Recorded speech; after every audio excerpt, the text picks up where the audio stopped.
Yo, what's going on, guys? Happy Saturday. Hope you guys all had a great Friday of DFS. Ended up killing it, even though I went with a 5-man Orioles stack, and they obviously did not do good at all. But thanks to my pitchers doing great with Sale and Peralta.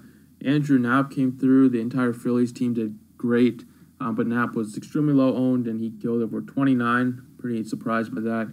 And then the late game, some of my Arizona bats, Nick Ahmed and Steve Souza, got it done for us, and we got a 128.8, so definitely needed a big night. So let's get ahead to this 11-game slate we have for Saturday. It's an early slate.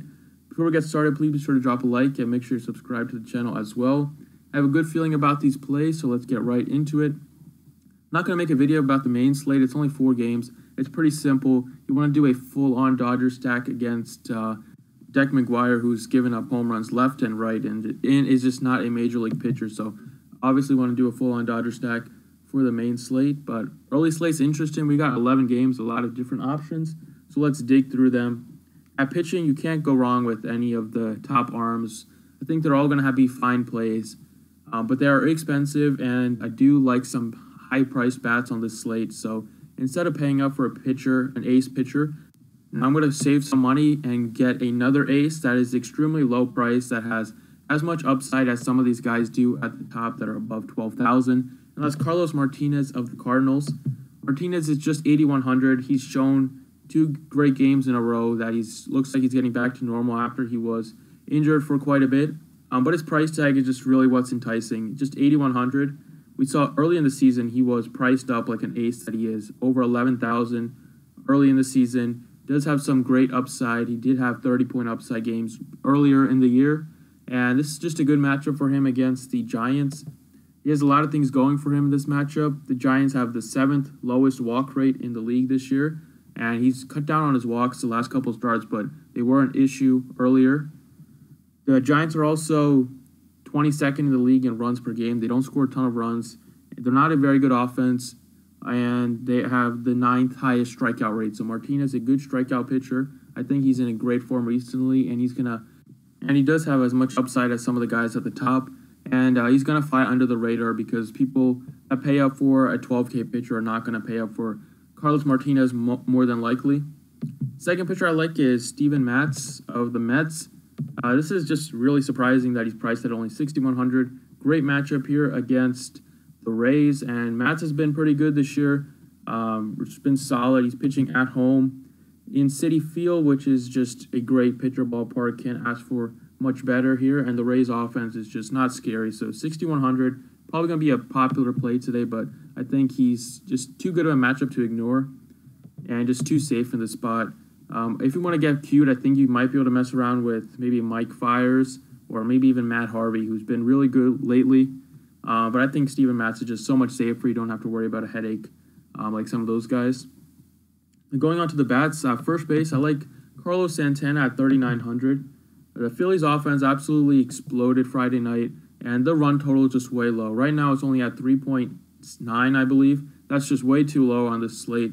Jameson Taillon has not been great this year, and he does struggle against lefties.